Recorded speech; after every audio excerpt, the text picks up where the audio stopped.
ఎవరు అవునన్నా కాదన్నా ఇందాక అన్న చెప్పినట్టుగా ఎక్కడా రాసిబడి లేదు, కానీ ఇది వాస్తవం. కుల వివక్ష అన్నది ఉన్నది. ఇది ఎంత అన్యాయం అంటే, ఈరోజు ఒక దళితుడు క్రిస్టియన్గా మారితే ఆయన ఆర్థిక స్థితి మారటం లేదు. ఒక దళితుడు క్రిస్టియన్గా మారితే ఆయన సామాజిక స్థితి మారటం లేదు. ఒక దళితుడు క్రిస్టియన్గా మారితే ఆయన మీద జరిగే అవమానాలు తగ్గటం లేదు. ఒక దళితుడు క్రిస్టియన్గా మారినంత మాత్రాన వాళ్ళ మీద దాడులు తగ్గటం లేదు. దళితుల్ని దళితులుగా చూస్తున్నారు కాబట్టే వాళ్ళ మీద ఇన్ని దాడులు జరుగుతున్నాయి.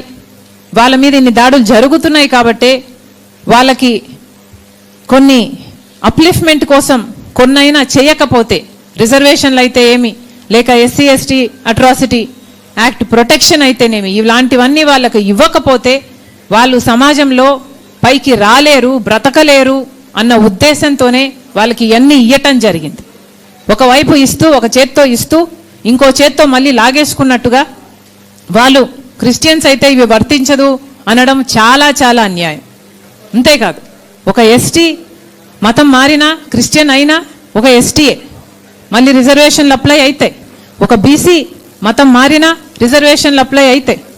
ఒక ఓసీ మతం మారినా అప్లై అవుతాయి. కానీ ఒక ఎస్సీకి మాత్రం ఇది అప్లై కాదు అంటే ఇది నిజంగానే చాలా దురదృష్టకరం. ఇది ఎవరూ కూడా అంగీకరించలేదు. ఏ కులం వాళ్ళు కూడా ఇది న్యాయం అని చెప్పారు అంటే వాళ్ళు బయస్డ్గా చెప్తున్నారనే అర్థం.